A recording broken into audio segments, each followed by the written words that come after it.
All right. What type of market are you in? Are you in a buyer's market? Are you in a seller's market? Or is it neutral? And how do you figure that out? Well, let's go through it. Okay. First, we're going to talk about a buyer's market. Now, a buyer's market is great. That's where you want to be as a buyer.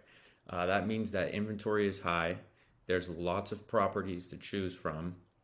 And this is ultimately good for a buyer because that means there's low demand, which means that when you're putting in an offer, you're not necessarily competing against somebody else. You're only probably negotiating with the seller directly, so it's one on one with the property, right? And this is better for a buyer than it is a seller because the seller cannot come back to you and be like, oh, this other buyer is willing to do X. Will you do X and more? And start some type of bidding war or something like that in the negotiations. And in a buyer's market, the homes tend to sit longer. So now you have not only more time to negotiate, but you have more options because there's more properties on the market, right? So buyer's market, there's way more inventory. You have the time to go look at all these properties, to educate yourself on the properties, to do your due diligence on these properties, and really examine them and see what's right for you. Take the time, look at the neighborhoods, look at the schools, is there crime, all of those things. You have a lot longer to do those in a buyer's market than you do in a seller's market, right? You can be absolutely picky and to finding the exact home that you want that meets all your requirements in a buyer's market, right? And in a buyer's market, it's also easier to walk away, right? It's harder for a seller to let you walk away than it is for a buyer to walk away because there's probably a similar property, maybe in a similar neighborhood, just around the corner or down the street. So it's easier for a buyer to walk away if all of your desires and your price points and all of that is not being met. Now, a seller's market is kind of what we just went through, and still kind of in. If you bought a home in the pandemic, a seller's market, there was low inventory, so there's hardly any homes on the market, and there was a ton of demand for them. So when the home comes on the market and they're getting multiple offers in day one, that's hard to compete with, right? And not only is it hard to compete with because there's a bunch of offers, but all of those offers went over asking and they went a ton over asking, right? And that is a seller's market. They can sit back, they put their house on the market, and they let the buyers compete because the demand is so high. So the demand itself will push the market, right? This is you as a buyer constantly getting outbid by buyers. Even though you want to get into a home, you're getting outbid because there's somebody else that wants that home a little bit more, right? And you are competing with maybe 10 offers or more, but only one of those is going to win. So going into it, you got to know how you want to approach that market, how you want to approach each house, and what does that house really mean for you? If it's meeting all of your demands and it's a house that you really want in the neighborhood you want, in the school district that you want, it's close to grandma and grandpa or whatever, close to family or friends, or it's downtown, right where you want to be, sometimes those things outweigh getting the best deal possible, right? Sometimes those areas, they carry a lot more interest, and in return, even though you might overpay in one instant, like if the demand is high now, it's usually going to stay high for multiple years. So your equity gain is also going to catch up a lot faster, and you're not going to necessarily be underwater in that house, right? So that's very market specific, very neighborhood specific. So do your due diligence, look at the neighborhoods, look at the properties. Are they trending up? Are they trending down? What happened last time during a market correction or something like that?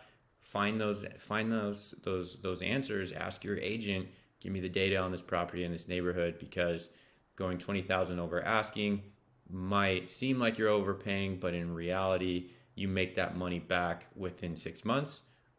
That's not overpaying, right? Because you're looking at a long term. Now, if you're flipping that property, yeah, you might be overpaying, but think long term on these sellers markets because that's tends to be the situation that you need to be in. So there's little room for negotiation, right? A lot of times in these sellers markets, you're competing with multiple offers, and you're competing with multiple offers that have no contingencies, right? So we have inspection contingency, appraisal contingency, and loan contingencies as standard in the purchase agreement, but it's a buyer's right that they can waive those contingencies to really tell the seller, I'm committed for this property. I Whatever the property has wrong with it, I'm willing to accept. I'm willing to take it on. So I waived my inspection contingency. Or, as a cash offer, like you don't need an appraisal. So you can waive the appraisal, you can waive the loan, and you can say, no matter what, I'm buying this property. You can also do that if you're getting a loan. You can waive all those contingencies if you want. Just be willing and knowing that if you waive the contingency on a $450,000 purchase, but that appraisal comes back at 425, you're paying that 25,000 extra in cash on top of the down payment that you're already doing, right? So just know that it's not uncommon, but it happens. Sometimes appraisals come in low. So you just need to be ready for it. Think about it. Ask those questions, okay? And then, even you might have to overpay. You might have to work with the seller's dates in order to get the opportunity to purchase, right? So that just means in this market, you are not necessarily setting the pace. The seller is setting the pace, and the seller says, I need you, you're going to buy my house and it's going to be for X, but then there's 10 other buyers. So the value of the house goes up by 50,000. And then the seller says, oh, by the way, you need to close in like 17 days, but I need another 20 days after we close in order to move into my next house. So those are some seller demands that happen a lot. Be ready for that in a seller's market. A neutral market is a fun, very fair market. There's plenty of homes on the market, but there's also not an overabundance of homes. So as a buyer, you can take your time. You can look at the neighborhoods. You can think about what that neighborhood means for you, right? Schools, all of that stuff. Is my family nearby? And it can favor either the buyer or the seller, right? It's kind of neighborhood dependent sometimes, or it could be, area specific. So like downtown maybe is still seeing competing offers, but Natomas by the airport isn't seeing multiple offers. So people are coming into this suburban neighborhood and really analyzing the different areas within Natomas and looking at the school districts and all of that and deciding which neighborhood is good for them. So it just depends on the area. It could be even in a neutral market, you could have a sub area that's sellers. You could also have a sub area that's buyers, right? So it's kind of cool about the neutral market. You can pick and choose. You have that time to kind of explore a little bit. Obviously, if the sub area is a seller's market, you don't really have that much time as you would in the buyer's market sub area.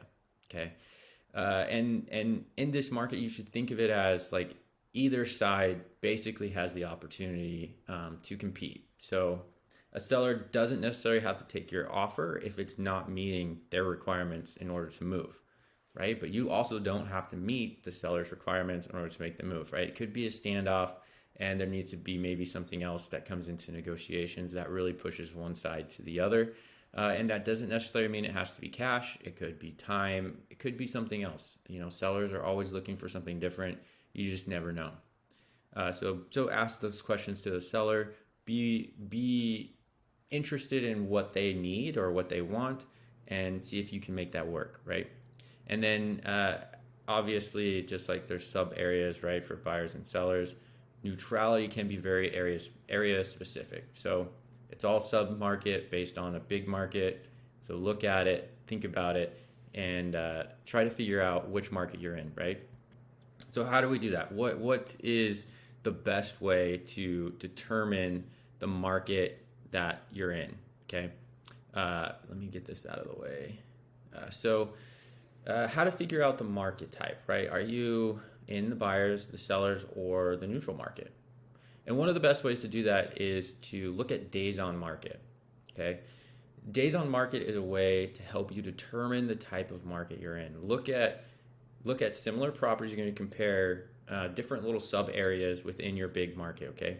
And the way you do this is you want to look at similar properties in a similar neighborhood, right? Compare these properties. So think about how long have these properties been active on the market before they went pending or sold. If they've been on the market 60 days, you might be looking at a buyer's market. If it was on the market for 5 days, that's definitely a seller's market, right? And that could be, again, very area specific and something that you need to analyze, right? What was the sold price versus the list price?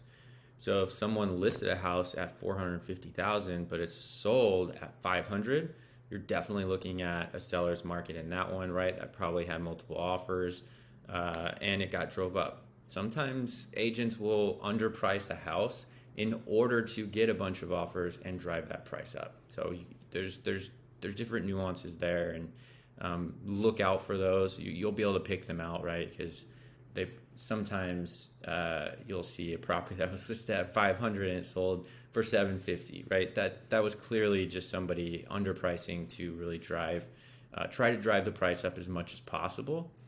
So take that into account when you're looking. If that happens, if you see something like that, look at the neighborhood, see if other things in the neighborhood are selling for 750, or if they're selling for less or more, and kind of determine that way. Right now, if the property was on the market longer than the average days, right? So if you can look that up, you can just Google that, the average days on the market in Sacramento, and you can find it, right? So if the average days is 32 days, and this house has been on the market for 45, 50 days, there could be room for negotiation there, right? But that could also be a red flag the other way, right? Where the property hasn't been picked up and it's been on the market so long because it needs a ton of repairs and the seller's not willing to do those repairs. Could be a red flag. The best thing we can say is do your due diligence about it, spend the time, look at the market, check out the different neighborhoods, compare the homes, see where you can maybe figure out the different submarkets and what kind of market you want to attack.